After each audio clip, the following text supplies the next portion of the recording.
Thank you all for tuning in. I appreciate it. Guys, I've been filming so many videos. I don't upload them, and it's really weird. I don't know why. I'm having a very difficult time making the videos and actually wanting to upload them. I've been working a lot lately, a lot of stuff going on, but oh, wow. Hello. Welcome to the video, sir. Sir, what do you think about forward-facing sonar? What? What? Do you think it helps you catch all the fish? Yeah, I help it. You're going to catch all the fish? I help it. All right, sounds good. Guys, he's going to catch all the fish. So, guys, with all the talk out there, I know you guys tuned in. You guys tuned in for a video. You guys looking for some information. So here we go. We got it. We're going to dive into today's video. We're going to talk about actually my hometown. We're going to talk about it, guys. The lack of co-anglers, okay, for these tournaments. Now, I know it's been a hot topic. Everybody talking. Everybody's got different opinions. All this, that, and, you know, all that's fine. All that's fine. I'm going to tell you what I'm thinking, okay? And y'all know I'm always a little different when I come up with something. But the lack of co-anglers. Guys, I seen it. I seen it coming. I heard about it. I knew it might be in the works. I just didn't think it would affect my own personal tournament trail. I really didn't. I mean, I kind of did, but I kind of hoped it wouldn't, right? Like, I kind of hoped it would be okay. But needless to say, I have a big tournament next week, and we are 20 plus co-anglers short of guys that don't want to go fishing. Now, you ask, where might I be fishing? I'm fishing on Smith Mountain Lake, okay? And that matters because on the river, when we go to the Potomac River, there will be no shortage of co-anglers on the river. I guarantee you there will be a waiting list for co-anglers on the river. When we go to the James River, guarantee you there'll be a waiting list of co-anglers on the James River, at least for the first one. For the second one, it depends on how the first one goes. But on the rivers, there will be no co-angler waiting. There will be no co-angler shortage. There will be a waiting list for co-anglers, and you better be linked, otherwise you're not getting in. Now, on the lakes that we have, while we have some wonderful lakes here in Virginia, they're great. They are deep, clear lakes, okay? Deep, clear lakes. That's what we have, okay? Just you need to understand that. So the forward-facing sonar thing, the co-angler thing, the live scoping thing, the spawning. Oh, hello, welcome back. The spawning thing, a lot of what we're seeing, it has to do with the time, okay? So it's not that, you know, forward-facing sonar is ruining the sport, blah, blah, blah, blah, blah. It's not that. And blah, blah, blah, blah, blah. What I was told earlier is that when people say blah, blah, blah, blah, blah, normally that means what they're leaving out is actually very important information. But they're choosing to, like, skip over it at that time. But that's actually probably what they really feel is in the blah, blah, blah, blah, blah. Just learn that from a personality expert guy. Hello, welcome back. You gonna catch all the fish? All right. But so what it has to do with is not just a unilateral statement to just say forward-facing sonar is messing up everything, okay? A lot of it, there's a lot of different factors that go into it.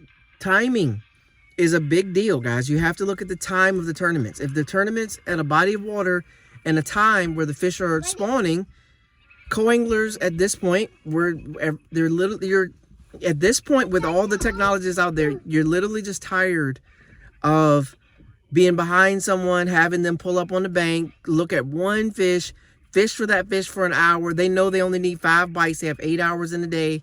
8 hours in a day. They need 5 bites. If they run to 5 of the right spawning fish, no matter how long it takes them to catch it, well, it can't take more than an hour and like 30 minutes to catch it. They basically have an hour and 30 minutes to catch 5 fish, catch 1 fish. Then they got to move on to the next one.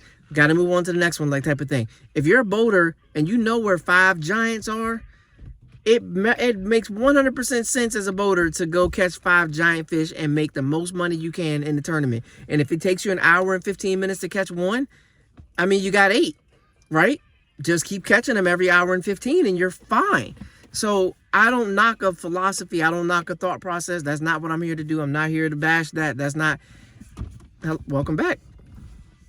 If I know that's what versus going down the bank hoping that you're going to catch one, versus live scoping a brush pile, run into this brush pile, that brush pile, this brush pile, all these valid strategies, all these strategies have won tournaments, but you get it. But now, again, flip it over to co-angler. If I'm a co-angler, why would I want to do that? So I've had someone tell me, hey, just throw a Senko, blind cast a Senko around. I almost fell asleep when I said that. Blind cast a Cinco around. I want to pay my money to just blind cast a Cinco around. Throw a drop shot. What you think I wasn't going to throw a drop shot? Throw a shaky hit. Oh. Have y'all not seen any of my videos? Those are literally the top 3 baits that I suggest for every coangler to throw. That's not the issue. The issue is what are you fishing? When you go to the river, you can throw a Cinco. You're blind casting a Cinco, but you know there's grass around. You know you can see the laydowns. You know that every side of the boat's in play. When you're fishing for one spawning fish, man, yes, there's other fish that roam around. Yes, you may get, but at that point, you're just hoping to get lucky, man. You don't know there's a bunch of fish there. You know there's one big fish there, but you don't know there's 83 fish.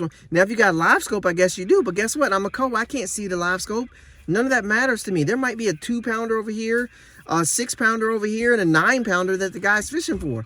I will never know that because I can't see that. And the boat's not positioned for me to see that. So as a oh, hello. Welcome back. As a co-angler, like, again, just it's a timing thing. Some of the guys are just like, why do I want to do that? Like, think about this. Think about it from a standpoint of financial. Now, I know a lot of times us that fish, we love fishing. We just want to go fishing. We're not worried about the finances. There's guys out here that just fish to just go fish. I've done plenty of videos about that where I tell you, if you just love fishing, just go fishing. Just pay your money and just go fishing. It doesn't matter what happens that day because you don't care. And you got $113 to blow. It doesn't matter to you. You're doing something that you love with your money. That's a whole philosophy. The other philosophy is there's people that pay their hard-earned money that bust their tail and they don't got a bunch of bread, but they got enough to where they can pay to get in a tournament. I don't want to pay my money to sit there and fish away. I can't say that's not fun because sometimes fishing ain't fun. That's not it. I just don't want to pay my money to sit there basically and hope and wish. Now you say, what's fishing? Fishing is hoping and wishing, right? But see, y'all see where I'm going with this? You see how you can get tripped up real quick when it comes to, oh wow, you're back again. Hey, sir. You see how you can get tripped up real quick when you get to talking about, wait, well, I just fish for fun. Okay. But man, you know, I work hard for my money. Okay. I'm just here to learn. Okay.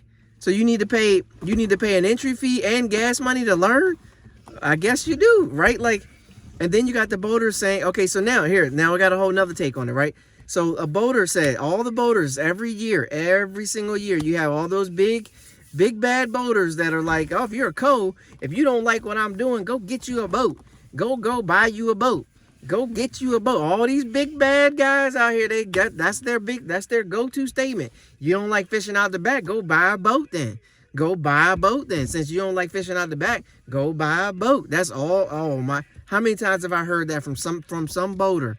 And yes, I said big and bad is what it is. That's how you think you is. That's what you think everybody's got money to just go around and just blow 70K. Then, I mean, hey, you, more power to you. How about you buy my boat? How about that?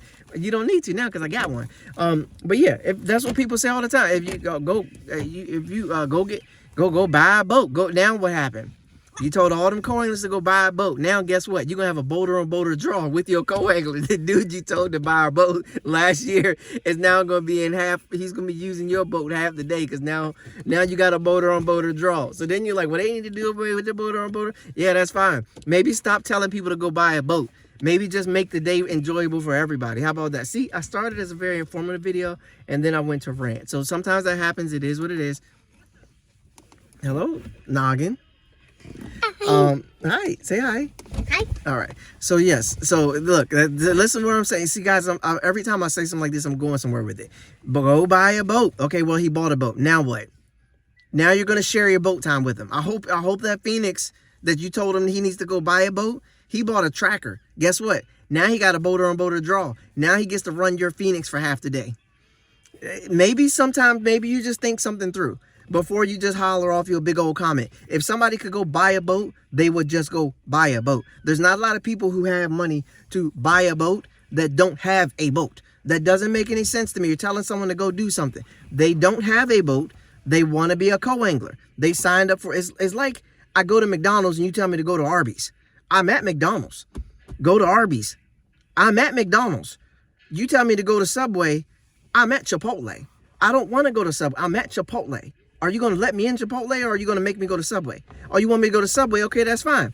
Oh, Chipotle's out of food. Now you want some of my food. Oh, okay, gotcha. Chipotle's out of your favorite meal. Now you at Subway. Now you're going to wait in line behind me. You understand? So, anyways, guys. Hey.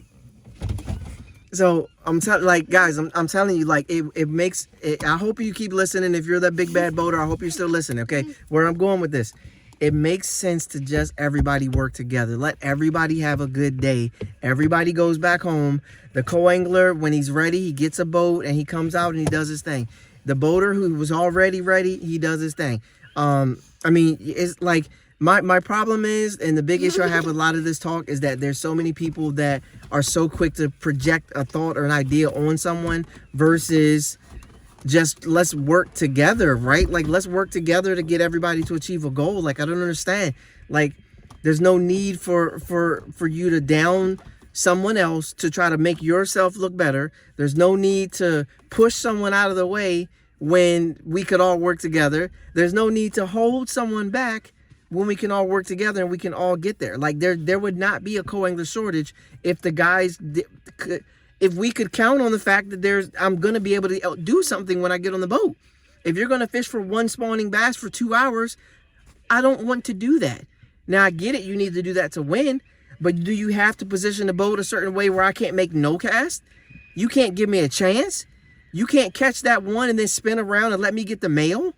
Like, you know there's a male and a female there. You're going to pull up, you're going to catch the male, you're going to release him on the other side so the female's not disturbed. You're going to pitch in, you're going to catch the female. That's if these guys know what they're doing. They're going to pitch in and catch the female, and then you're going to skedaddle to the next place, and then there's nothing here.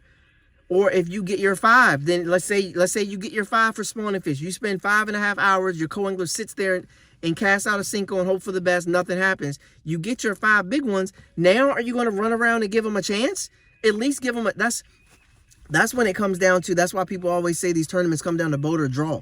If you get a decent guy who doesn't mind catching 5 big ones and then running around and help you get some, after he knew he took 6 hours of the day, he gives you 45 minutes, runs to a little spot that he knows has a couple of 2-pounders and lets you go to work.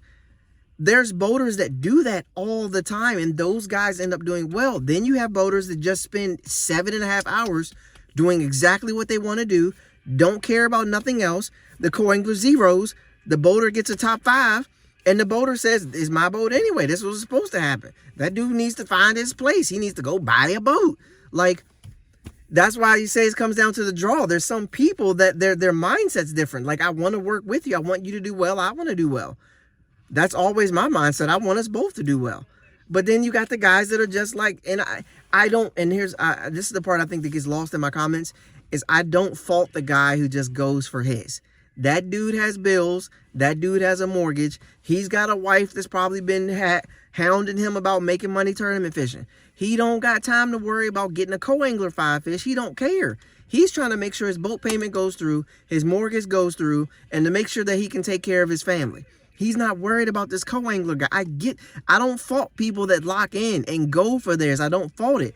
It's basically, if you listen to me and actually don't just rule me out when you hear some word you don't like. That's what a lot of people do. They get hung up on words and they rule out everything else you say beyond the word.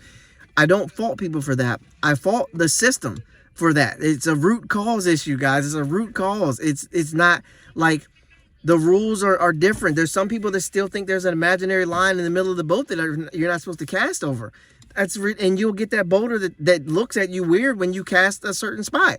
It makes you feel weird about casting there, but there's no line.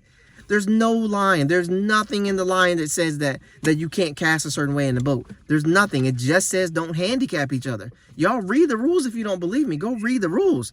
It just says don't handicap each other. It doesn't say I can't cast up to here and don't cast back here. How many boaters have I had cast over my head in the back of the boat? I can go through and count them and name them if you want. They cast it over my head to the back of the boat. There's a lot of them. That's normal behavior for a boater. If he sees something blow up behind the boat, he's casting. He don't care if I'm there. He's going to cast clean over my head. So you're telling me that's okay, but it's not okay for me to cast? Yeah, right. That rule goes both ways. But if you're going to cast over my head, be prepared for a swim jig past yours. Like, we all playing that game. But here's the thing. I'm not doing it out of spite. I'm doing it because we had a conversation and we both know the rules. So my boater will say, hey, Ty, the boat's yours, man. Cast wherever you need to cast. And I say, okay, cool. I don't cast certain places even when I hear that, just because I don't want to get in his way. I'm not going to cast over his head if I feel like I'm getting in his way. But if he keep casting over mine, my bait's coming. Okay, because I'm not going to play that game. You're not going to keep taking my fish out the back of the boat and catching yo's in the front. Now you're just being disrespectful. Now I'm not going to deal with that. I'm gonna cast wherever I need to cast at that point if that keeps happening. And I've had that happen before. I don't come up with these stories and these examples for no reason. I've heard it happen. I've had it happen. And I had to correct it. I had a guy that kept casting back half of the boat. He's the boater. He kept casting back half. He caught 2 fish at my feet. At my feet on my side of the boat, he caught them. He kept casting back. And at some point in the day, I didn't realize what was happening. I finally realized what was happening, and then I had to make some adjustments. And we were good. I didn't get what was going on. There was something going on that day. I was just a little off. I wasn't quite picking up on some things. And he was an experienced boater. He knew what he was doing.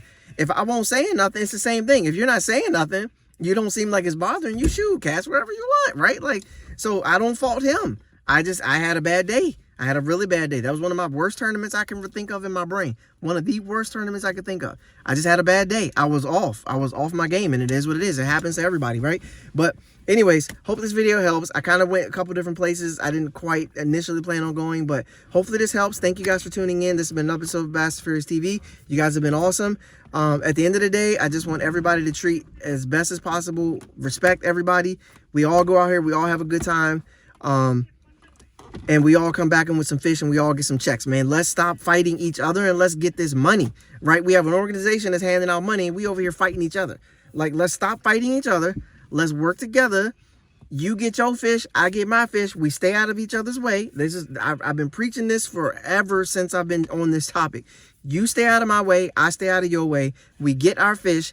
We go to the weigh-in line and we both come home with a top 10. That's the goal. That's always the goal. Top 5, top 10, top 5. That's the goal. Always the goal. I'm out of your way. You're out of my way. We both come back home with a check, and that's the end of that. You feel me? But understand, that's what I'm trying to tell you. That's all I'm trying to say for everybody listening, for all my comments, all my ranting, things like that. I'm telling you, guys, I just want everybody to have a good day. That's my goal. That's what I'm hoping for. And that's it. Stop fighting each other. Let's get this money. You understand? Get this money from this organization that's giving us this money. If we want to fight, let's fight to get more money. You understand? Stop fighting each other and let's get this money. You understand? Stop fighting each other. I'm going to say it for the 3rd time. Stop fighting each other and let's get this money. You feel me? All right, guys. But another episode, Bass Furious TV. Thank you, guys. I appreciate it as always. You guys are my Bass Furious friends. And I hope you guys have an amazing day. I'll catch you guys on the next one. Peace.